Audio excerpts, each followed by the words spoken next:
ጸልየን ከጌታ ቃል እንማራለን። አባት ሆይ ክብር ለስምህ ይሁን። ሃሌሉያ። እናመሰግንሃለን። ክብር ለሚገባ ለአንተ ክብርን እንሰጣለን ጌታ ሆይ። ሃሌሉያ። ይሄ ጉባኤ አንተ ያከበርከው ጉባኤ ነው። በዋጋ የተገዛ ጉባኤ ነው። እግዚአብሔር ሆይ ይሄ ህዝብ እንዲሁ የተሰበሰበ ሳይሆን አንተ ኢየሱሴ በደም የገዛው ያከበርከው የተከበረ ጉባኤ ነው። በዚህ ጉባኤ ፊት ሪስፔክትፉሊ ቆማለሁ። I humble myself before you Lord። ጌታ ሆይ አንተ ባከበርከው ህዝብ ፊት በአክብሮት አንተን በመፍራት ቆማለሁ። አባቴ ሆይ አልፈ እንድትናገር ቃልህን አልፈ ማለት የፈለከው እንድትለን መንፈስ ቅዱስ ሆይ ጊዜው ያንተ ነው። ተናገረን። ቃልህን መግለጥ የምችልበትን ጸጋ፣ ጥበብ፣ ማስተዋል ስጠኝ። ህዝብህም አንተን እንዲሰማ የህዝብ ልብ የተከፈተ ይሁን። እግዚአብሔር መንፈስ ቅዱስ እንደወደድክ በመካከላችን ስራ። ስምህ ይባረክ። በጌታ በኢየሱስ ክርስቶስ ስም ጸለይን፣ አሜን።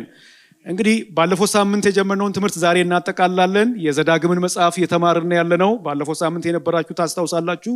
አስታውሱ፣ አትርሱ። በዚህ ሐሳብ ዙሪያ ነበር ስንነጋገር የነበረው። ዛሬ ክፍል 2ን በሙሉ ልብ ታዘዙ፣ ቃል ኪዳናችሁን አድሱ። የምንነጋገርበት ሐሳብ ታዘዙ፣ አድሱ። ሳምንት ታስታውሳላችሁ የዚህ የዘዳግም መጽሐፍ ዋናው ትኩረት የቃል ኪዳን ተሐድሶ ነው። ይህ ህዝብ በሞዓብ ሜዳዎች ላይ ሰፍሯል። ይህ ህዝብ አዲስ ትውልድ ነው። አሮጌ ትውልድ በምድረ በዳ ውስጥ አልቋል። ባለማመኑ ባለመታዘዙ አልቋል። ከዘሁልቁ ምዕራፍ 26 ጀምሮ አዲስ ትውልድ ነው። ይህ ህዝብ ከቀደመው ትውልድ የተረፉት ኢያሱ፣ ካሌብ፣ ሙሴ አንደር 20 እንደሆኑ አይተናል። አሁን ወደ ተስፋይቱ ምድር ለመግባት እየተዘጋጁ ነው ያሉት። በዚያ ስፍራ ያሉ ሙሴ ይሄ አዲሱ ትውልድ ከእግዚአብሔር ጋር ያለውን ኪዳን እንዲያድስ፣ ከትላንትናው ትምህርት እንዲማር፣ ከትላንትናው ትምህርት ተምሮ አሁን እግዚአብሔር እንዲታዘዝ፣ አሁን ወደፊት በሚወርሰው ምድር ላይ እግዚአብሔርን በመታዘዝ እንዲኖር ያንን ያሳስባል፣ ያንን ያስጠነቅቃቸዋል። እና ባለፈው ባየነው በተለይ ከምዕራፍ 1 እስከ 11 ትኩረቱ እግዚአብሔር ያደረገላቸውን ነገር እንዲያስታውሱ ማሳሰብ ላይ ነው። ሁላችሁም ታስታውሳላችሁ። ባሮች ነበራችሁ ይላችኋል። እግዚአብሔር ነፃ ወጣችሁ ይላችኋል። ሕግን ሰጣችሁ፣ በምድረ በዳ መራችሁ፣ ባለማመን ባለመታዘዝ ምክንያት ቀጣችሁ። ትኩረቱ እግዚአብሔር ያደረገላቸው ነገር ላይ ነው። እግዚአብሔር ይሄን አረገ ነው። ዛሬ የምናየው ደግሞ እነሱ ማድረግ ያለባቸው ሪስፖንስ ነው። በሙሉ ልብ ታዘዙ፣ ቃል ኪዳናችሁን አድሱ። ይሄ አዲሱ ትውልድ ከእግዚአብሔር ጋር ከትላንቱ ትምህርት ወስዶ ኪዳኑን እንዲያድስና እግዚአብሔርን ለመታዘዝ ኮሚትድ እንዲሆን በዚህ ክፍል ያሳስባል ማለት ነው። እና ወለም ዘለም ሳትሉ፣ ወደ ግራም ወደ ቀኝም ሳትሉ ታዘዙ። በሙሉ ልብ ባልተከፋፈለ ልብ እግዚአብሔርን ታዘዙ። ሕይወትን ምረጡ። እግዚአብሔርን መታዘዝን ምረጡ። ሕይወትን ታዘዙ። መታዘዝ በረከት አለው። አለመታዘዝ ይሄን አደጋ ያደርሳል። ይሄኛው ሁለተኛው ክፍለ ጊዜ ወይም ደግሞ ሁለተኛው ፓርት ሞር ትኩረቱ እግዚአብሔር እንዲታዘዙ ማሳሰብ ላይ ነው ማለት ነው። እና ዛሬም ሳምንት እንዳየነው 5 ነጥቦችን ነበር ሳምንት የተመለከትነው። ዛሬም ደግሞ በምን አቅጣጫ መታዘዝ እንዳለባቸው እንዲሁ ፈጠን ብዬ 5 ነጥቦችን ለማንሳት እሞክራለሁ። ትኩረቱ ታዘዙ፣ በሙሉ ልብ ታዘዙ፣ ኪዳናችሁን ከእግዚአብሔር ጋር አድሱ። እኔ በየቦታው ቆም ብሎ ኪዳንን ማደስ ያስፈልጋል ብዬ አምናለሁ። በየቦታው በየደረስንበት ቦታ ሪኒው ማድረግ ያስፈልጋል። ዛሬም አመልክሃለሁ ማለት ያስፈልጋል። ዛሬም እንደገና ራሴን እሰጣለሁ ማለት ያስፈልጋል። ሳንዘናጋ በየጊዜው ራስን ማስታወስ ያስፈልጋል። ለዚህ ነው እዛ ኢያሱ ላይም እኮ ይሰበስባቸውና አንድ ቦታ ይሰበስባቸውና ታቦቱ ባለበት ስፍራ ምን ያለፈውን ይከልስላችሁና አሁንም እግዚአብሔርን ፍሩ ይላል። አሁንም እኔና ቤቴ እግዚአብሔር እናመልካለን። የምታመልኩት ምን አድርጉ? ምረጡ። ሪኒው እንዲያደርጉ ይጋብዛቸዋል። ዛሬም ቆም ብለን ከጌታ ጋር ያለንን ግንኙነት ሪስቶር እናደርጋለን ማለት ነው። ኢት ኢዝ ቬሪ ኢምፖርታንት ያንን ማድረግ። ሁሉ ጊዜ ይሄንን ስል አንድ ወዳጅን አስታውሳለሁ። እዚህ መድረክ ላይ ብዬው እንደሆነ አላቅም። ጊዜው ራቅ ይላል። አዲስ አበባ ስቴዲየም ትልቅ ኮንፈረንስ ተዘጋጅቶ ነበር። የኢቫንጀሊዝም ኮንፈረንስ ነውና እዚህ ቦታ ላይ ከኔ ጋር ይሄ ወንድም አብረን ሄድን። አገልጋይ ነው፣ በጣም የታወቀ ብዙ ቦታ የሚጋበዝ። ከፈለጋችሁ የጸጋ አገልጋይ ማን ነው የናፍጣ ብሏል አንድ ወንድም። እውነቱን ነው። ከፈለጋችሁን ያልኩት እንጂ ሁሉም በጸጋ ነው። ቤት መወልወልም በጸጋ ነው። እና this guy አብረን ሄድን። ብዙ ኮንፈረንስ ላይ የሚያገለግል ትልቅ ሰው ነውና ዱራም የተባለ ሰው ሰብኮ ጌታን እንደ ግል አዳኝ የምትቀበሉ ሰዎች ወደፊት ኑ አለ። እና ይሄ ሰው ካጠገቤ ፈተለክ ብሎ ሄደ። እንዴ አልሰማም ወይስ ምን ሆኖ ነው? ጥሪ የተደረገው ለአዳዲስ ሰዎች ነው። እና ምን እያደረገ ነው? እኔ መጸለይ ትቼ እሱን እከታተላለሁ። በኋላ እስቲ ከኔ ጋር እጆቻችሁን አንስታችሁ ጸልዩ ይላል። እጁን አንስቶ አብሮ ይጸልያል። አዳዲስ ከመጡት ሰዎች ጋር እነሱን ዓለምን ይክዳል፣ እንዲህ ያደርጋል ይላል። እንዲህ ምን እያደረገ ነው ሰውዬ? ኦኬ አሁን ከዚህ በኋላ እንዴት እንደምትጸልዩ እንዴት መጽሐፍ ቅዱስ እንደምታነቡ አገልጋዮች ይረዷቸዋል፣ እነሱን ተከተሉ ሲባል ከተከተለ ልከተለው ዝም ብዬ አይኔ አሁንም እሱ ላይ ነበር። እግዚአብሔር ይስጠው እሱም አልተከተላቸውም። ወደ ወንበሩ መጣ። ምን እያረክ ነው አልኩት። ለምን ነው እንደዚህ ያረኩ አልኩት። ለሁለት ምክንያት ነው ይሄን ያረኩት እንደሻለኝ። ምንድነው አልኩት። አንደኛ አለ ከዚህ በፊት በፈረንጅ ጌታን ተቀብዬ ስለማላቅ በፈረንጅ ጌታን መቀበል ፈለኳል። ይሄ የቀለድክ ነው ፕሮግራም ላይ ትቀልዳለህ። ሁለተኛ አለ ሁሉን ነገር ዛሬ እንደ አዲስ መጀመር ፈልጋለሁ። አዲስ ወደ ጌታ ከመጡት ሰዎች ጋር ሁሉንም ነገር እንደገና መጀመር ፈልጋለሁ። ያኔ ወደ ጌታ ስመጣ የነበረኝ የጸሎት ህይወት አለ። ያኔ ወደ ጌታ ስመጣ ለቃሉ የነበረኝ ስፍራ አለ። ያኔ ለመመስከር ወጥቼ ለማገኘው ሰው ሁሉ ወንጌል ለመናገር የነበረኝ ጉጉት አለ። አሁን የለም። አገልጋይ ነኝ ግን የለም። ስለዚህ እንደገና መጀመር ፈልጋለሁ። ይሄ መጽሐፍ እንደገና ጀምሩ ነው የሚላቸው። እንደገና ጀምሩ። ህጉ ሪኢንተርፕሬት ያደርግና ተማሩ ከትላንቱ ይልና ጀምሩ። በግል ከእግዚአብሔር ጋር ኢንካውንተር አድርጉ ብሎ ይጋብዛቸዋል። እንደገና መጀመር ይሆነልን። በእውነት እንደገና እግዚአብሔር ግንኙነቶቻችን ሁሉ ያድስልን። በጣም ብዙ ጥቅሶች አሉ ይሄንን የሚያሳዩ። እነሱን ልለፋቸውና 5ቱን ነጥቦች እናያለን። በምን አቅጣጫ በሙሉ ልብ ይታዘዙ፣ በምን አቅጣጫ ግንኙነቶቻቸውን ያድሱ። አንደኛ እግዚአብሔርን በትክክል አምልኩ ይላቸዋል። worship God rightly። እግዚአብሔርን በትክክል አምልኩ። አያችሁ ባሮች ነበራችሁ፣ ነፃ አወጣችሁ፣ ህግ ሰጣችሁ፣ መገባችሁ፣ መራችሁ። እግዚአብሔር ያልታዘዙትን ቀጣ። እግዚአብሔር ተከለሰን። ትምህርት ውሰዱ። እግዚአብሔርን ምን አድርጉ? በትክክል አምልኩት። worship God rightly የመጀመሪያው ነጥብ እሱ ነው። እግዚአብሔር በመረጠው ስፍራ በትክክለኛው መንገድ አምልኩት፣ ሰውለት። እግዚአብሔር የማይከብርባቸውን ነገሮች ከናንተ መካከል አስወግዱ። በትክክለኛው ስፍራ በትክክል እንዲያመልኩት ጥሪ ያደርግላቸዋል። ሳምንት ከ1 እስከ 11 አለ ያየነው። ዛሬ ከ12 እስከ 34 ያለውን እስኪ ምን እናደርጋለን ወይም በተወሰነ መልኩ ለማንሳት እንሞክራለን። ገና ሲጀምር ከምዕራፍ 12 ጀምሮ ሲጀምር የጀመረበትን መንገድ ራሱ ብታዩ ያንን የሚያሳስብ ነው። እንዲህ ይላል ምዕራፍ 12 ዘዳግም ምዕራፍ 12 ከቁጥር 1 ጀምሮ አነባለሁ። እንደዚህ ይላል። ምን ይላል? የአባቶቻችሁ አምላክ እግዚአብሔር እንድትወርሷት በሰጣችሁ ምድር ላይ በምትኖሩበት ጊዜ ሁሉ በጥንቃቄ ልትከተሏቸው የሚገባችሁ ስርዓቶችና ግጋት እነዚህ ናቸው። በጥንቃቄ ልታደርጉ ልትከተሉ የሚገባ በጥንቃቄ ልታባችሁ። ይሄ ነው መመሪያ ይሰጣቸዋል ምን ማድረግ እንዳለባቸው። በመቀጠል ብታነቡ ከከነዓናውያን ከምድራቸው ከሚያስለቅቋቸው ህዝቦች የሚያመልኩባቸውን ስፍራዎች እንዲያጠፉ፣ መሰዊያዎቻቸውን እንዲያፈርሱ ያዛቸዋል። በእነርሱ መንገድ እግዚአብሔርን አታምልኩ፣ የእነሱን መንገድ አትማሩ፣ ክፉን ከመካከላችሁ ምን አድርጎ አስወግዱ። ስለፊቱ ዮርዳኖስን ክሮስ አድርጎ ምን ሊያደርግ ነው? እግዚአብሔር የተናገረው ተስፋ ቃል ኮንከር ሊያደርግ ሊወርስ ነው። ከወዲሁ ያስጠነቅቃቸዋል፣ ይነግራቸዋል። በእነርሱ መንገድ እግዚአብሔርን አታምልኩ ይላቸዋል። ቁጥር 4 እኮ ያንን ነው የሚለው። በእነርሱ መንገድ አምላካችሁን እግዚአብሔርን አታምልኩ፣ ዳሩ ግን አምላካችሁ እግዚአብሔር ለስሙ ማደሪያ እንዲሆነው በነገዶቻችሁ መካከል የሚመርጠውን ስፍራ ይሹ፣ ወደዚያ ስፍራ ሂዱ፣ ከዚያ ለእግዚአብሔር ፕሮፐርሊ ሰው ይላቸዋል። ማስወገድ የሚገባቸውን ነገሮች ያነሳል። በምን መንገድ ለእግዚአብሔር መሰዋት እንዳለባቸው ያስረዳቸዋል፣ ይነግራቸዋል። እና እግዚአብሔር በመረጠው ስፍራ በትክክለኛው መንገድ ትክክለኛውን መስዋዕት ለእግዚአብሔር ሰው ይላል። እግዚአብሔር ስሙ ይባረክ። እና እንዲሁ ያላችሁ ብትሄዱ ምዕራፍ 12 ከቁጥር 30 እስከ 32 አለፍ ብዬ ባነብ እንዲህ ይላል። ከቁጥር 30 እስከ 32 ላይ ከፊትህ ከጠፉ በኋላ እነዚህ አሕዛቦች አማልክታቸውን የሚያመልኩት እንዴት ነው? እኔም እንደነርሱ አደርጋለሁ ብለህ በመጠየቅ እንዳትጠመድ ተጠንቀቅ። አምላክን እግዚአብሔርን በእነርሱ መንገድ ፈጽሞ አታምልክ።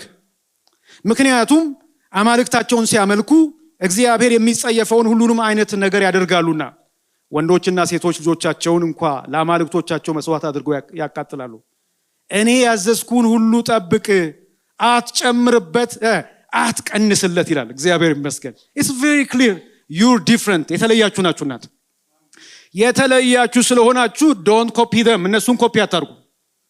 በዚያ መንገድ አታምልኩኝ። በቃ በጣም በተደጋጋሚ ምዕራፍ 12 ስታዩ እግዚአብሔር በመረጠው ስፍራ እንዲፈልጉት እንዲሹት፣ እግዚአብሔር በፈለገው መንገድ በሚመርጠው መንገድ እንዲያመልኩት፣ እግዚአብሔር የሚከብርበትን መስዋዕት እንዲሰውለት ያንን ይጠይቃቸዋል። እግዚአብሔር ያንን ያሳስባቸዋል። ዛሬ እንደምናደርገው እያንዳንዱ የሚመስለውን እንዳናደርግ ወይም እንደነሱ አታድርጉ። ቁጥር 8 ነው ባጭሩ ለማንሳት የሞከርኩትና እያለ ይቀጥላል። ምዕራፍ 13 ላይ ብትሄዱ ገና ሲጀምር ስለ ነብይ ያነሳል። ነብይ ወይም ህልም አላሚ ከመካከል ተነስቶ ይላል። ምልክት ቢያረግ፣ ድንቅ ቢያረግ፣ ታምራት ቢያረግ ሊሆን ይችላል። ድንቁ ታምራቱ የገረመኝ እሱ ነው። እዚህ ክፍል ውስጥ በነገራችን ላይ አንዱ እውነተኛ ትንቢት ተናጋሪዎችን ከሐሰተኞች ለመለየት የሚረዳ ጠቃሚ መስፈርት አለ እዚህ ውስጥ። ድንቅ ቢያረግ፣ ታምር ቢያረግ፣ ያለው ነገር ቢፈጸም እንኳን ይላል አንተ የማታውቃቸው ሌሎች አማልክት እናምልካቸው ቢልህ አምላካችሁ እግዚአብሔር በፍጹም ልባችሁ በፍጹም ነፍሳችሁ ትወዱት እንደሆነ ያውቅ ዘንድ ሊፈትናችሁ ነውና የዚያን ነብይ ቃል ወይም ህልም አላሚውን ምን አታርግ፣ አትስማ። ደሰል አምላካችሁን እግዚአብሔርን ተከተሉት፣ ፍሩት፣ ትእዛዞቹንም ጠብቁ፣ ታዘዙት፣ አገልግሉት፣ ከነርሱ ጋር ምን አርጉ፣ ከእርሱ ጋር ምን አርጉ፣ ተጣበቁ ይላል። ሃሌሉያ እግዚአብሔር ስሙ ይባረክ። ድንቅ ሊሆን ይችላል፣ ታምር ሊሆን ይችላል። ግን ፊታችሁን ከእግዚአብሔር እንድታዞሩ ካደረገ ከእግዚአብሔር አይደለም ይላል። መስፈርቱ ሊፈጸም ይችላል። አንዳንድ ጊዜ አንዳንድ ሰዎች በስመ አብ አንተ ገለጠኝ፣ እንደ መጽሐፍ እኮ ነው እንዲህ የህይወት ታሪክን ግልጥልጥ ያደረገው፣ በቃ እንዲህ ብትነን ያደረገው ይላል። እንዲህ ገልጦ ቀጥሎ ልግለጥሽ ካለ ማለቱ ነው። ድንቅ ሊሆን ይችላል፣ ታምር ሊሆን ይችላል። ግን ፊትን ከእግዚአብሔር እንድታዞር ካረገ አትፍራው፣ ከኔ አይደለም ይላል። ይነግራችኋል። እግዚአብሔር ሊመለክ የሚፈልግ worship God rightly አንዱ የሚላቸው እሱ ነው። don't forget፣ ይህ እንዳትረሱ፣ እግዚአብሔርን በትክክል አምልኩ። እግዚአብሔር ነፃ ያወጣቸው እንዲያመልኩት ነው። ያመልከኝ ዘንድ ህዝቤ ምን አርግ፣ ልቀቅ። በትክክል እግዚአብሔርን ማምለካችሁን ቀጥሉ። እግዚአብሔር ይመስገን። በቃ ምዕራፍ 14 ላይ ንጹህ ያልሆነ ምግብን በተመለከተ ይነግራችኋል። ምዕራፍ 15 ላይ ስለተለያየ ነገር ስለ ዕዳ እንዲሰርዙ፣ ባሮችን ነፃ እንዲያወጡ፣ በለጋስነት እንዲሰጡ ይነግራችኋል። ምዕራፍ 16 ላይ ስለ 3 ዓመት በዓላት ያነሳል። በአጠቃላይ በእነዚህ ምዕራፎች ማለት ነው፣ በእነዚህ የመጀመሪያው ነጥብ እስከ የት ድረስ ይሄዳል? እስከ ምዕራፍ 16 ድረስ ይሄዳል። እሱን እናንተ ቤታችሁ እንደገና ማየት ትችላላችሁ። በእነዚህ ምዕራፎች በአጠቃላይ የሚያነሳው ምንድነው ካላችሁኝ፣ ክፉውን ከመካከል ምን አርግ፣ አርቅ። እግዚአብሔር የማይከብርባቸውን ነገሮች፣ ልምምዶች፣ ልዩ ልዩ ተግባራት ከመካከላችሁ በማረቅ ከእግዚአብሔር ጋር ያላችሁን ግንኙነት በጥንቃቄ ምን አርጉ፣ ጠብቁ። worship God rightly። ወገኖቼ እግዚአብሔር ቅዱስ ነው። ቅዱስ የሆነው እግዚአብሔር ህዝቡ በሁሉ አቅጣጫ እንዲቀደስ፣ በሁሉ አቅጣጫ የተለየ እንዲሆን ይፈልጋል። እግዚአብሔር ይህ የተመረጠው ህዝብ በአምልኮ ስርዓቱ፣ በተለያዩ ተግባሮቹ የተለዩ እንዲሆኑ ይፈልጋል። እግዚአብሔር የተለዩ፣ ዛሬም እግዚአብሔር ህዝቡ የተለየ እንዲሆን ይፈልጋል። እግዚአብሔር እኛ በወደድ ነው ወይም በምንችለው ወይም በምናቀው መንገድ ሳይሆን በሚፈልገው መንገድ መመለክ ይፈልጋል። በሚፈልገው መንገድ፣ እኛ በምናውቀው አይደለም፣ እኛ በምንችለው አይደለም፣ እኛ በተለማመድነው አይደለም። እርሱ በወደደው መንገድ ስናመልከው ክብሩ በመካከላችን ይገለጣል። በጣም ደስ ይለኛል። ዘጸአት ላይ የመገናኛውን ድንኳን እንዲሰሩ አዘዛቸው። ያንን ሲጨርሱ የመገናኛውን ድንኳን ሰርተው ከጨረሱ በኋላ የሆነውን ነገር ስታዩ ኦብዘርቬሽኑ ሙሴ ሁሉ ነገር እግዚአብሔር ባለው መንገድ መሰራቱን በጥንቃቄ ቼክ አረገ። በጥንቃቄ እያንዳንዱን ነገር እግዚአብሔር ባለው መንገድ አደረጉ። እግዚአብሔር ባለው መንገድ ሰሩ። ከሰሩ በኋላ የእግዚአብሔር ክብር ተገለጠ። ሙሴ ወደ ውስጥ እንኳን መግባት እስከማይችል ድረስ ማለት ነው። ይሄንን ታውቃላችሁና ሙሴ ስራውን አየ ይላል ምዕራፍ 39 ከ42 እስከ 43 ዘጸአት ላይ እስራኤላውያን ልክ እግዚአብሔር ሙሴን እንዳዘዘው ስራውን ሁሉ አከናወኑ። ማን እንዳዘዘው? እግዚአብሔር እንዳዘዘው አከናወኑ። ሙሴ ስራውን አየ፣ ልክ እግዚአብሔር እንዳዘዘው መስራታቸውንም ተመለከተ። ከዛስ ባረካቸው ይላል። what happened? ቀጥሎ ምዕራፍ 40 ቁጥር 16 ላይ ሙሴ ሁሉንም ነገር ልክ እግዚአብሔር እንዳዘዘው አደረገ ይላል። ከዚያስ የእግዚአብሔር ክብር ተገለጠ። የመገናኛውን ድንኳን የእግዚአብሔር ክብር ሞላ። ሙሴ ወደ ውስጥ መግባት እስከማይችል ድረስ የእግዚአብሔር ክብር በዚያ ስፍራ አደረ። ወገኖች ሆይ እግዚአብሔር በሚፈልገው መንገድ እናምልከው። እኛ በምንችለው በምንፈልገው መንገድ አይደለም። ሌሎች አሕዛብ እንደሚያደርጉት አታድርጉ ነው። የሌሎችን መጥፎ ልማዶች አትማሩ። ዶንት ኮፒ them ነው እያለ ያለው አስተማሪ ነው። ይሄ ለትምህርታችን ተጽፏል። እግዚአብሔር ከዚህ ህዝብ ይሄን ህዝብ እየመራ ከዚህ ህዝብ የሚፈልገውን ነገር መግለጡ ያለ ትምህርታችን ተጽፏል። ያንን ነው የሚለው ሮሜ 15 ላይ አንደኛ ቆሮንቶስ 10 ላይ ለትምህርታችን ተጽፏል ነው የሚለው። ስለዚህ እግዚአብሔር በትክክል መመለክ ይፈልጋል። worship God rightly። ዛሬ አትከተሉ፣ አትማሩ፣ አስወግዱ ነው። ዛሬ መማር ሳይገባን የተማርናቸው ነገሮች ምን ይሆኑ? መማር ሳይገባን የተማርናቸው ልምምዶች ምን ይሆኑ? ዛሬ ልናስወግዳቸው የሚገቡ ልምምዶች ምን ይሆኑ? ጠይቁ እናንተ። ጭፈራው፣ ዳንሱ፣ መብራቱ፣ ጪሱ፣ ኮንሰርቱ፣ ጩኸቱ ነነነነኑ ማስወገድ የሚገባን እናስወግድ። እግዚአብሔር በሚፈልግበት መንገድ እግዚአብሔር እናምልክ። እግዚአብሔር በሚከብርበት መንገድ እግዚአብሔር የማይከብርበትን ነገር ከመካከላችን አስወግደን እግዚአብሔር በሚፈልግበት መንገድ ስናመልከው ክብሩ በመካከላችን ይገለጣል። እጁ በመካከላችን ሙቭ ያደርጋል። ሃሌሉያ። በትክክልና ያቺ የሳምራዊቷን ሴት ኢየሱስ ምንድነው ያለው? በእውነት የሚሰግድ ለአብ በመንፈስና በእውነት የሚሰግድበት ጊዜ ይመጣል። አሁንም መጥቷል። አብም እንደዚህ በእውነት የሚሰግዱለትን ይፈልጋል። እግዚአብሔር መንፈስ ነው፣ የሚሰግዱለትም በመንፈስና በእውነት ነው። worship right። በአምልኮ ቀልድ የለም። አምልኮ በልማድ ኮፒ በማድረግ አይሁን። እኔ እናፍቃለሁ የተዘመረ አጋንንት ሲጮህ ታስታውሳላችሁ? መዝሙር የተዘመረ አጋንንት ከዛ ከዚህ ዋው ታስታውሳላችሁ? ያ የእግዚአብሔር ክብር በመካከላችን ይገለጥ። ያ የእግዚአብሔር ክብር ወደ ቤቱ ይመለስ። ያ የእግዚአብሔር እጅ ሙቭ የሚያደርገው you feel it። አንዳንዴ you can't stop። እኔ I tried ራሴን vulnerable አድርግና አንዱ ጉባኤ ላይ ለመብረር ሞክሬያለሁ። ግን አልበረርኩም። ከዚህ ተነስቼ ዞሬ እዛው በእግሬ ነው የሮጥኩ ነው የተመለስኩት። ግን I tried የነበረው እንትን ምን በር ሁሉ ነበር የሚመስለንና እውነተኛ አምልኮ ከህይወት ከላይፍ ስታይል ይጀምራል። so worship God rightly። አንድ ሁለተኛ ከዚህ በኋላ ፈጥናለሁ ያው መስመር እስክንገባ ድረስ እዚህ ላይ ይሄን አንዳንድ ሰው ቁጭ ብሎ ለአንደኛው ይሄን ያህል ከወሰደ ለሁለተኛ 5 በቃ እንዴት አሰራር የለውም። እሺ የለኝም ማለት ነው። እሺ አንደኛ worship God rightly፣ ሁለተኛ live justly በፍትሃዊነት ኑሩ ይላቸዋል። አይገርምም? ይሄ ወደ ላይ አምልኩ ብቻ አይደለም። መለስ ደግሞ ስትሉ አጠገብ the way we relate to each other አያችሁ። በፍትሃዊነት ኑሩ ከቁጥር 17 እስከ 20 ብዙ ሐሳቦችን እዚህ ውስጥ ያነሳል። መሪዎች ህዝቡን በፍትሃዊነት እንዲመሩ እንዲያስተዳድሩ፣ ህዝቡ መሪዎች እንዲታዘዝ፣ በአጠቃላይ እርስ በርስ ባላቸው ግንኙነት ፍትሃዊያን እንዲሆኑ ያሳስባቸዋል። live justly አያችሁ። አንዳንድ ጊዜ እንዲህ ብለን ስናመልክ ከስር ደግሞ እየሄደ የሚቦረቡር የሚጎትት የሚጠርብ የሚገባ ምናምን አይጠፋምና live justly በፍትሃዊነት ኑሩ፣ በፍትሃዊነት live justly ይላልና እግዚአብሔርን በትክክል ስለማምለክ ብቻ ስለ ቨርቲካሉ ግንኙነት ብቻ ሳይሆን በመካከላቸው ስላለው የጎንዮሽ ግንኙነት ደግሞ ያሳስባቸዋል። በጣም የሚገርም ነውና በተለይ መሪዎች የህዝቡን ንጽህና ከመጠበቅ አኳያ ይሄ የተለያዩ ችግሮች ሲፈጠሩ አለመግባባቶች አብረን ስንኖር ያን ማስወገድ አንችልም። ላይክ ሀፕን ያደርጋል። መነካካት አለ፣ መገፋፋት አለ፣ የሆነ ነገር አለ።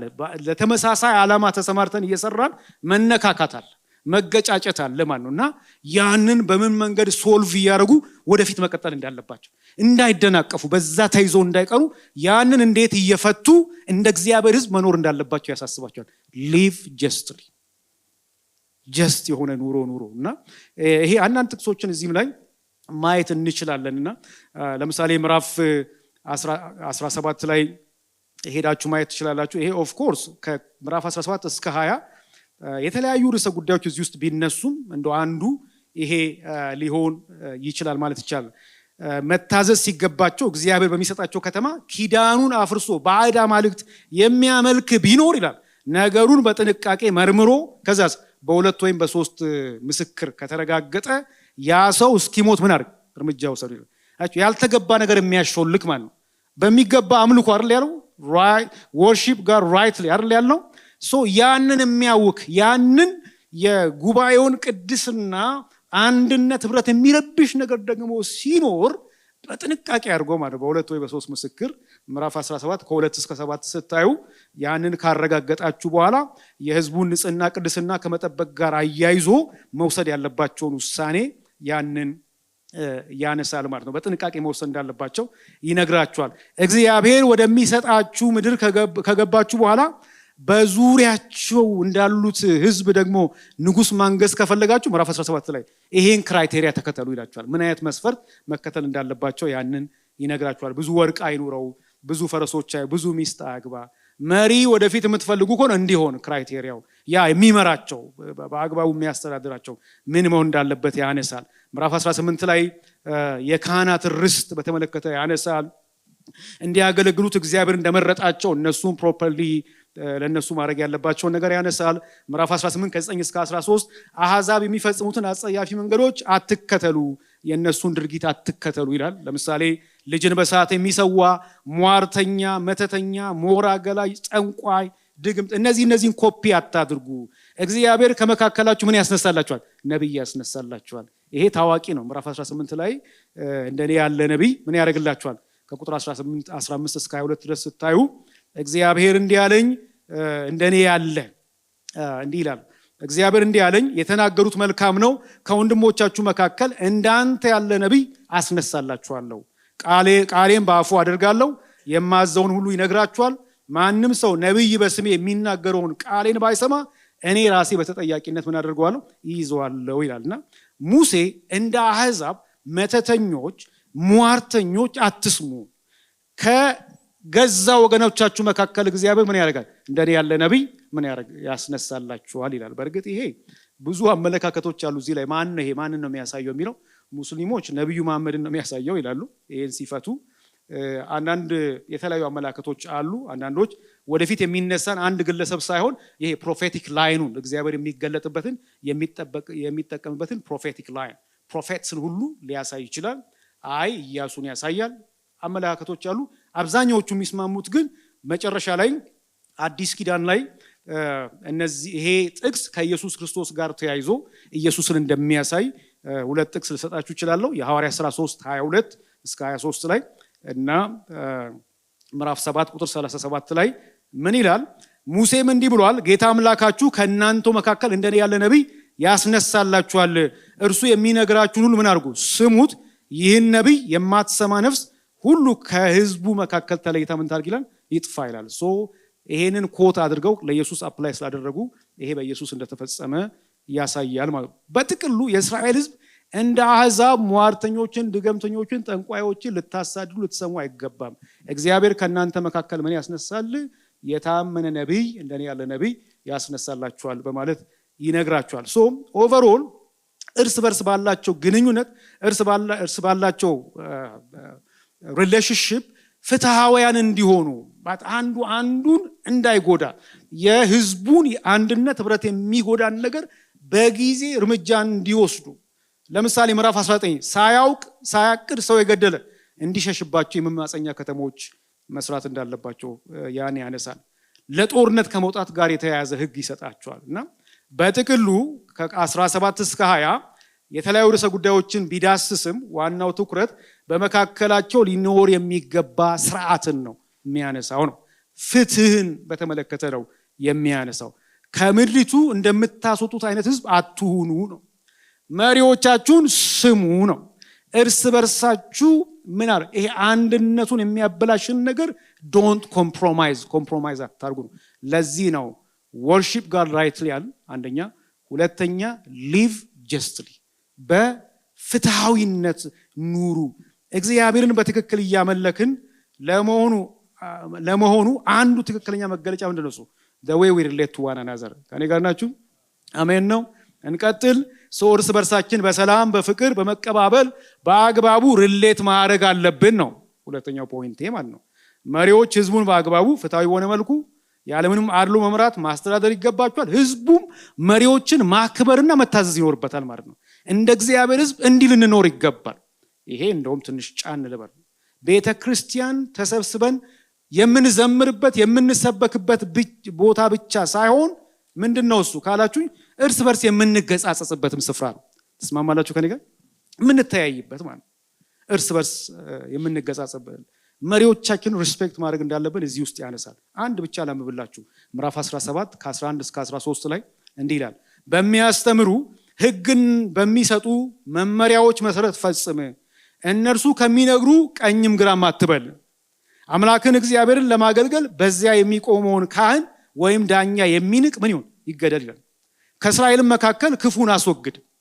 ህዝቡም ሁሉ ይህን ሲሰማ ይፈራል፣ ከዚያ ወዲያም እንዲህ ያለውን የንቀት ድርጊት አይደግመውም ይላል። ቅድም እንዳልኩት ወገኖች ሆይ ህብረት የእግዚአብሔር ህዝብ የሚያደርገው ፌሎሺፕ፣ የእግዚአብሔር ህዝብ በጋራ የሚያደርገው ፌሎሺፕ፣ ያ ፌሎሺፕ ዝማሬ ለመስማት ለመዘመር፣ ስብከት ለመስማት የምንመጣበት ብቻ ሳይሆን የምንገጸጽበት ስፍራ ነው። ተግሳጽንም የምንቀበልበት ስፍራ ነው። ይህም መስማት አለብን። የእግዚአብሔር ህዝብ በጋራ የሚያመልክ ብቻ ሳይሆን ጥፋት ሲኖር የሚተራረም ነው። ተግሳጽ እየተቀበልን የምንኖርበት ነው። የኮሚኒቲ አንዱ በዚህ ዘመን ሉዝ ያደረግነው ያንን ነው። ጠላት የመታብን ማለት አንዱ እሱን ነው።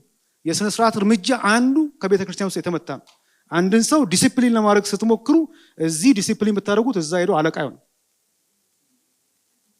እዚህ ከመድረክ ብታወርዱት እዛ ፖስተር ላይ ይወጣል።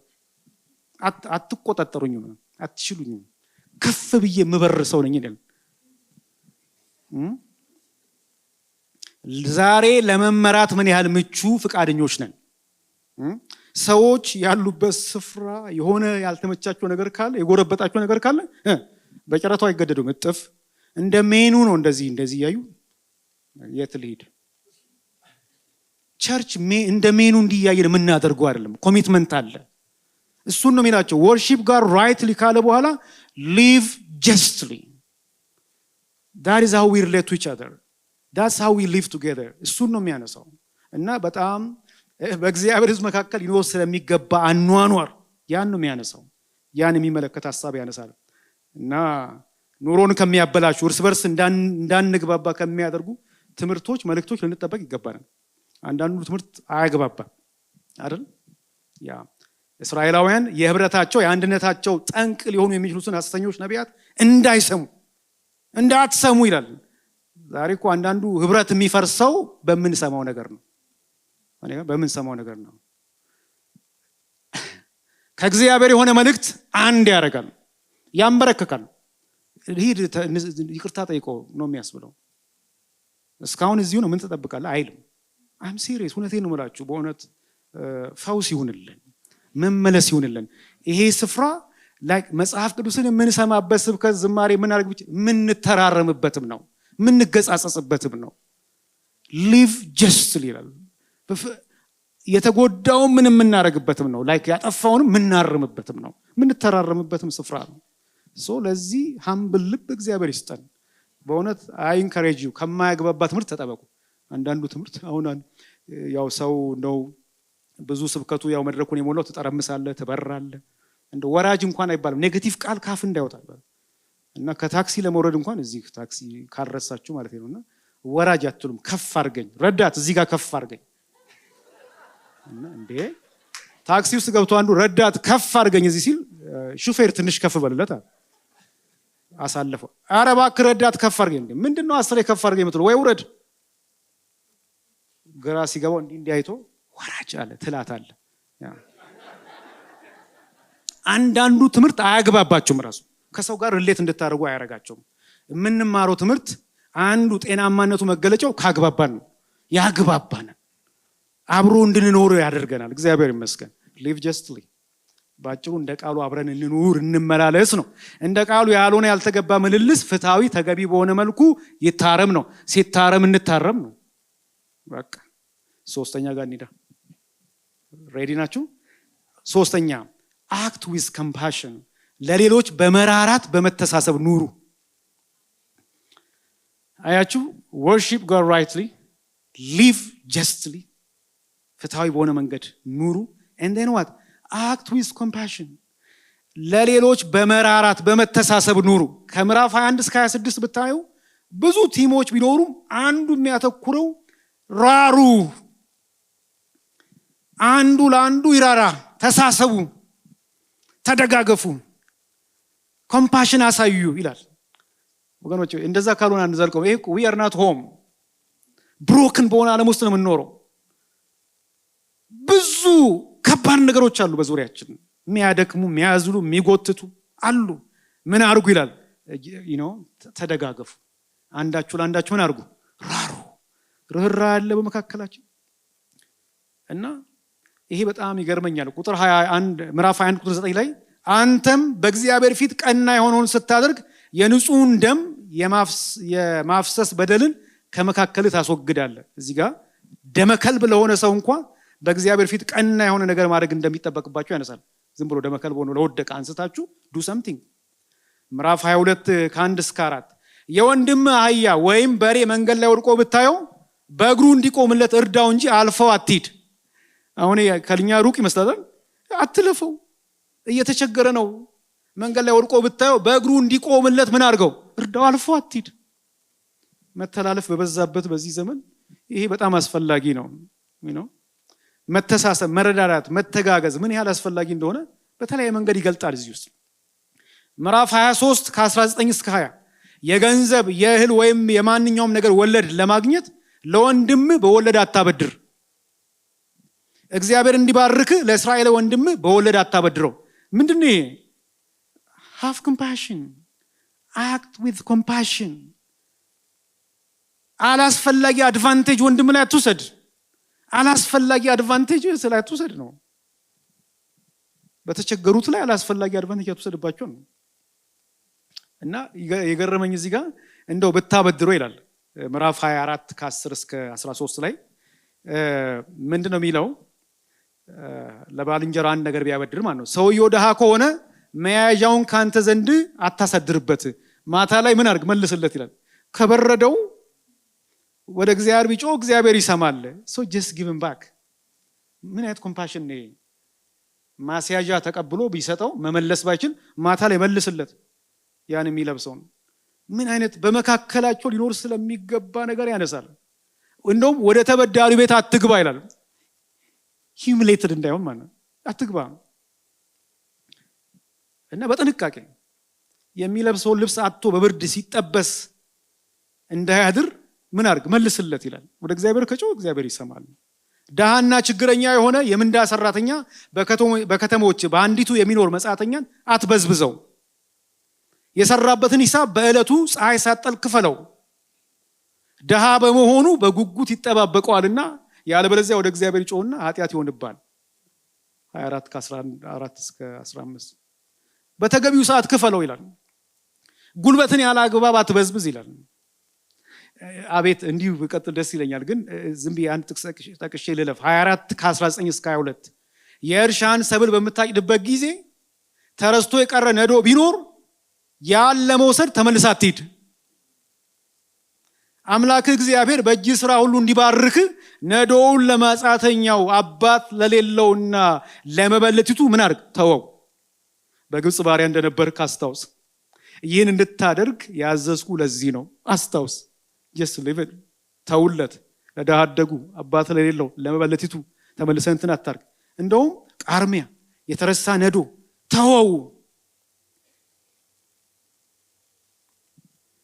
ለእንስሳ እንኳን እያበራየ ያለውን በሬ አፉን አትሰር የሚለው እኮ እዚህ ነው ያለው 25:4 ላይ ለእንስሳ እንኳን መራራት እንዳለባቸው ያነሳል።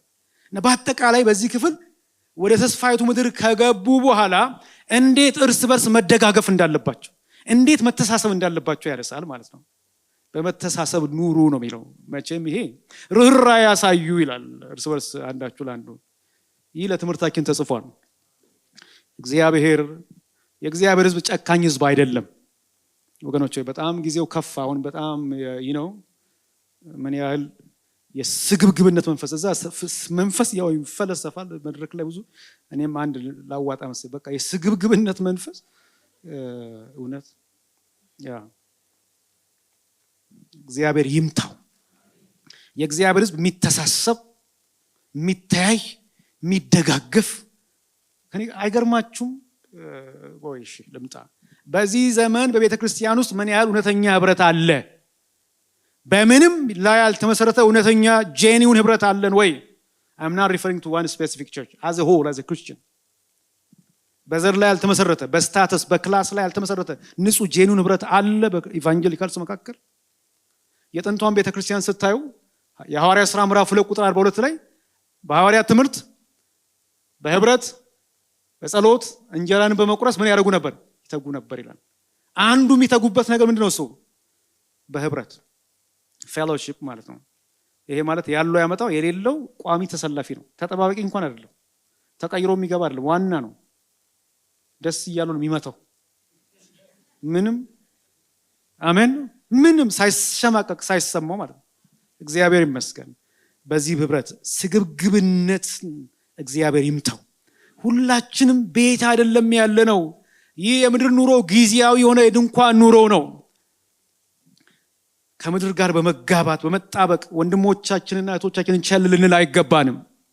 ስናልፍ ልንተላለፍ አይገባም። ያቃተው አለ፣ ቁጭ ያለ አለ፣ የወደቀ አለ፣ መሄድ ያቃተው አለ። ተላልፈን የትም አንደርስም። የት ለመድረስ ነው?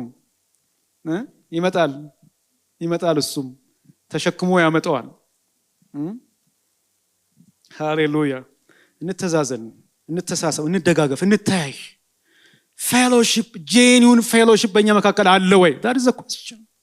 there are people who struggle የሚያደርጉ ሰዎች አሉ። በጤና ስትራግል የሚያደርጉ ሰዎች አሉ። ስራ በማጣት ተቀንሶ ስትራግል የሚያደርጉ ሰዎች አሉ። እና act with compassion። አሁን ጌታ ለወንድሞች ለእህቶች በሚራራ ልብ ይባርክ። እንድናዝን እንድናስብ ጌታ ይርዳን። እና በእውነት ብዙ በእድሜ የገፉ ሰዎች አሉ፣ መምጣት መሄድ የማይችሉ የትምህርት ቤት ያቋረጡ ከስራ የተፈናቀሉ ብዙ አሉና እንድንተያይ ጌታ ይርዳን። ሁለቱ ቀሪዎቹ እንዲህ ይቀርባሉ። አራተኛው ህይወትን ምረጡ። choose life። worship God rightly, live ምን ያለው justly, act with compassion and then what? choose life። ከ27 እስከ 30 ህይወትን ምን አድርግ? ምረጡ ይላል። በጣም ደስ ይለኛል። ምርጫ ነው። በቃ ህይወት በምርጫ የተሞላ ነው። በእነዚህ ምዕራፎች ያስቀምጣል። መታዘዝ በረከት፣ አለመታዘዝ ደግሞ ምን? እርግማን። ይዘረዝርና ምን አድርጉ? ምረጡ ይላል። it's up to you። ምርጫው የእናንተ ነው ነው የሚለው። 28 ላይ ከ1 እስከ 2 ምን ይላል? ለአምላክህ ለእግዚአብሔር በፍጹም ብትታዘዝና እኔ ዛሬ የምሰጥን ትእዛዛት ሁሉ በጥንቃቄ ብትከተል አምላክህ እግዚአብሔር በምድር ላይ ከሚኖሩ አሕዛብ ሁሉ በላይ ከፍ ያደርጋል። አምላክህን እግዚአብሔርን ብትታዘዝ እነዚህ በረከቶች ሁሉ ያንተ ይሆናሉ፣ አይለዩም ይላል። ብትታዘዝ። ከዛስ ባንታዘዝ 28:15 ላይ ነገር ግን ለአምላክህ ለእግዚአብሔር ባትታዘዝ በዛሬው ዕለት የምሰጥህን ትእዛዙና ስርዓቱን ሁሉ በጥንቃቄ ባትከተላቸው እነዚህ እርግማኖች ሁሉ ይደርሱባል፣ ያጥለቀልቁማል። መደበኛ ትርጉም አንዳንድ ጊዜ የማነበው ለዚህ ነው። አንዳንዶቹ ቃሎች ፍጥጥ ያሉ ናቸው፣ ምንም እንትን ሽፋን የላቸው። ያጥለቀልቁሃል ይላል። ከዛ በቃ ቀጥላችሁ ብታነቡ ምዕራፍ 29 ላይ ስታዩ በቃ እግዚአብሔር በኮሬብ ከገባው ቃል ኪዳን በተጨማሪ በሞዓብ ምድር ከእስራኤላውያን ጋር እንዲያደርግ ሙሴን ያዘዘው የቃል ኪዳኖቹ እነዚህ ናቸው ይላል። አይገርማችሁም? ኮሬብ ሪፈርስ ቱ ሲና። እዛ ከገባው በተጨማሪ አሁን ከዚህ ከአዲሱ ትውልድ ጋር እግዚአብሔር ኪዳን ሊያደርግ ኪዳናቸውን እንዲያድሱ ያን ያስቀምጣልና ወገኖች ሆይ ምርጫ በፊታችሁ ተቀምጧል ነው የሚለው። መታዘዝ የእግዚአብሔርን መንገድ መምረጥ በረከት፣ አለመታዘዝ ጥፋት፣ አደጋ፣ ሞት። ሪትሪቢሽን ፕሪንሲፕል ይባላል ይሄ መታዘዝ። ኦቢዲየንስ ብሌሲንግ፣ ዲስኦቢዲየንስ ከርስ። ሶ በፊት አለ፣ ምርጫው በፊት ተቀምጧል። እና ላምብ አንዳንድ ጥቅስ እዚህ ላይ በጣም ኢምፖርታንት ነው። ነገር ግን ቃሉ ላንተ በጣም ቅርብ ነው፣ ታደርገውም ዘንድ በአፍህ በልብ ውስጥ ነው። እነሆ ዛሬ ሕይወትንና በረከትን ሞትንና ጥፋትን በፊት አኑሬአለሁ። አምላክን እግዚአብሔር እንድትወድ በመንገዱም እንድትሄድ ትእዛዙን፣ ስርዓቱን፣ ህጉን እንድትጠብቅ አዝሃለሁ። ከዚያም ምን ትሆናለህ? በህይወት ትኖራለህ፣ ትበዛለህ። አምላክም እግዚአብሔር ትወርሳት ዘንድ በምትገባባት ምድር ምን ያደርጋል? ይባርካል። እግዚአብሔር ይመስገን። ሻርፕ ነው እንትኑ ላይ እንዲህ ይላል፣ ህይወትንና ሞትን በረከትንና እርግማንን በፊት አስቀምጫለሁ። እንደውም ዛሬ ሰማይና ምድርን ምስክር አድርጌ እጠራብሃለሁ። እንግዲህ አንተና ልጆች በህይወት እንድትኖሩ ህይወትን ምረጥ። ይኸውም አምላክን እግዚአብሔር እንድትወድ ቃሉ እንድታዳምጥና ከእርሱ ጋር እንድትጣበቅ ነው ይላል። እግዚአብሔር ይርዳን። ግልጽ ነው። መታዘዝን በመምረጥ በህይወት ኑሩ ነው። መጥፋትን፣ ቅጣትን፣ እርግማንን ሳይሆን መኖርን፣ ህይወትን ምረጡ ነው። አዲሱን ትውልድ ቻሌንጅ ያደርጋል። መታዘዝን ምረጡ፣ ህይወትን ታገኛላችሁ ነው እያላችሁ ያለው። ይህ ለእስራኤል ህዝብ የቀረበው ምርጫ ለትምህርታችን ተጽፏል። ዛሬም ቢሆን እግዚአብሔር መታዘዝና አለመታዘዝ የራሳቸው የሆነ ውጤቶች እንዳሏቸው እንድናቅ ይፈልጋል። ኦቢዲየንስ ብለሲንግ፣ ዲስኦቢዲየንስ ከርስስ። እግዚአብሔርን መታዘዝን እንምረጥ። የእግዚአብሔርን ቃል እንታዘዝ። ደፋሮች አንሁን። ፈርሃ እግዚአብሔር ይኑረን። የእግዚአብሔርን ነገር፣ መንፈሳዊ ነገር አይቅለልብን፣ አንልመደው።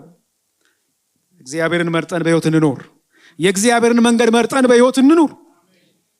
የእግዚአብሔር ያልሆነ መንገድ ለጊዜው የሚያጓጓ ሊመስል ይችላል፣ ግን ጥፋት መንገዱ ላይ አለ። የእግዚአብሔርን መንገድ መርጠን በህይወት እንኖር። ከመንፈሳዊ ነገር ሊያጎሉን ከሚችሉ ጊዜያዊ የሆኑ ብልጭልጭ ጊዜያዊ የሆኑ ከሚያባክኑ ነገሮች እንጠበቅ። መታዘዝን እንምረጥ። እግዚአብሔር ይርዳን። የእግዚአብሔር ህዝብ እግዚአብሔር ደስ የሚያሰኘውን እግዚአብሔር የሚከብርበትን እየመረጠ እያደረገ የሚኖር ህዝብ ነው። ምርጫ አለ በፊታችን፣ ሁሉ ጊዜ ምርጫ አለ። አያችሁ፣ ኃጢአት ማድረግ፣ አለማድረግ፣ ኃጢአት አድርጎ ጊዜያዊ ደስታ ማግኘት፣ ባለማድረግ ልክ እግዚአብሔርን ደስ ማሰኘት፣ ውሸት መናገር፣ እውነት መናገር፣ ይቅር ማለት ይቅር። ምርጫ አለ። የእግዚአብሔርን መንገድ ምረጡ በህይወት ትኖራላችሁ ነው እያላችሁ ያለ። የመጨረሻው አምስተኛውና የመጨረሻው ህጉን በልባችሁ አኑሩ። keep the law in your heart, treasure the law in your heart። ተመልከቱ፣ ሲጀምር worship God rightly፣ እግዚአብሔርን በትክክል አምልኩ። live justly፣ በፍትሃዊነት ኑሩ፣ ሪሌት አድርጉ። እንዴት ነው? act with compassion፣ ርህራሄ ይኑራችሁ። choose life፣ ህይወትን ምረጡ፣ የእግዚአብሔርን መንገድ ምረጡ። ስዘጋው ህጉን በልባችሁ አኑሩ ይላል። ይሄ መሰረት ነው ለሁሉ። ከላይ ያለውን ሁሉ ማድረግ የምንችለው ህጉን በልባችን ምን ስናደርግ ነው? ስናስቀምጥ። በጣም ደስ ይላል። ላስት ዊክም ስንነጋገር 5 ነጥቦች ስናነሳ አንዱ ምን እንዲያለ ህጉን አስቡ፣ ኪዳኑን አስቡ ነው ያላቸው። አያችሁ፣ በጣም ኤምፋሳይዝ የሚያደርገው ዋናው ነገር ይሄ ነው። የእግዚአብሔር ህዝብ መታወቂያው፣ መገለጫው ህጉ ነው። ልዩነታቸው ህጉ ነው። መተዳደሪያቸው ህጉ ነው። መኖሪያቸው፣ መውጫ መግቢያቸው ይሄ ነው። ስለዚህ ምን ይላችኋል? treasure the law in your heart፣ ህጉን በልባችሁ ውስጥ አኑሩ። እና ዛሬም እኔ በዚህ ሐሳብ ነው የምጠቀልለው። እነዚህ የመጨረሻዎቹ ምዕራፎች በዚህ ላይ ያተኩራሉ ማለት ነውና ምዕራፍ 32 ከ46 ምናልባት ከዛ ፊት ምዕራፍ 31ንም ባነብ ደስ ይለኛል። 31 ከ9 እስከ 11 እሺ አንብቡ እናንተ። 31 ከ12 እስከ 13 ማንበብ ትችላላችሁ። ከዚያ 32 ከ46 እስከ 47 ላንብቡ። የዚህን ህግ ቃሎች ሁሉ በጥንቃቄ ይጠብቁ ዘንድ ልጆቻችሁ እንድታዟቸው እኔ ዛሬ በግልጥ የምነግራችሁ ቃሎች ሁሉ በልባችሁ ምን አድርጉ? አኑሩ ይላል። እኔ ዛሬ የምነግራችሁን ቃሎች ሁሉ በልባችሁ ምን አድርጉ? በልባችሁ አኑሩ ይላል። ያዙ፣ ይሄን አጥብቃችሁ። ይሄንን አጥብቆ ከያዙ ነው ከገቡ በኋላ ከወረሱ በኋላ መኖር የሚችሉት። ከወረሱ ኮንከር ካረጉ በኋላ ቃሉን ከተው እንደ እግዚአብሔር ህዝብ መኖር አይችሉም። ቃሉን ከረሱ እንደ እግዚአብሔር ህዝብ መኖር አይችሉም። እግዚአብሔር የሚከብርበትን አምልኮ ማቅረብ አይችሉም። እግዚአብሔር የማይከብርበትን ማስወገድ አይችሉም። so treasure the word in your heart፣ ህጉን በልባችሁ ውስጥ ጠብቁ ይላችኋል በዚህ ስፍራና በጣም ደስ ይለኛል። እንደውም እዚህ ጋር ሲናገር ህጉ ምን እንዳልሆነ ባዶ ቃሎች አይደሉም ይላል እና ቀጥይላ ቃሎቹ ለእናንተ ህይወታችሁ እንጂ እንዲሁ ባዶ ቃሎች አይደሉም። በእነርሱ ዮርዳኖስን ተሻገራችሁ፣ በምትወርሷትም ምድር ረጅም ዘመን ትኖራላችሁ። በምን? በቃሉ፣ በህጉ። እግዚአብሔር ይመስገን። ህይወታቸው የሆነውን ዮርዳኖስን የተሻገሩበትን የእግዚአብሔርን ቃሎች በልባቸው ውስጥ ማኖር፣ ለልጆቻቸው ማስተማር እንደሚገባቸው ያነሳል። ያኔ እንደ እግዚአብሔር ሕዝብ መኖር ይችላሉ። ጌታ ይመስገን። እና ሕይወታቸው የሆነውን ቃሉን በልባቸው እንዲሰውሩ ያዛቸዋል። ቃሉ ሕይወታቸው እንደሆነ ይሄ እኮ ማንነታቸው ማለት ሕይወት እኮ ማለት ላይ እስትንፋሳቸው መገለጫቸው እንደ እግዚአብሔር ሕዝብ መቀጠል የሚችሉት ሕጉን ከያዙ ነው። ሕጉ ሴንተር ነው ወገኖች ሆይ። ነቢያት እኮ የተላኩት ሕዝቡን ወደ ሕጉ ለመመለስ ነው። ታውቃላችሁ?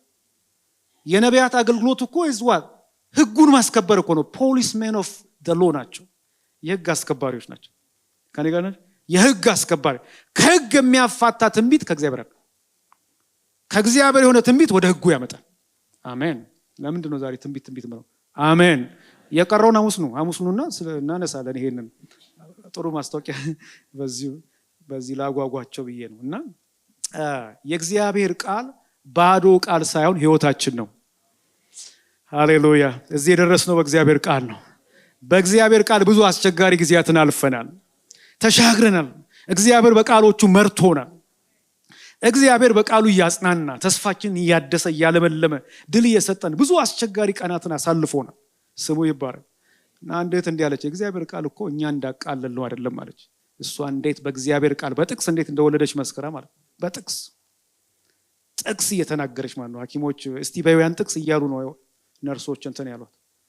የእግዚአብሔር ቃል እኛ እንዳቃለል ነው አይደለም። የእግዚአብሔርን ቃል በልባችን ልንሰውር ይገባል ወገኖች።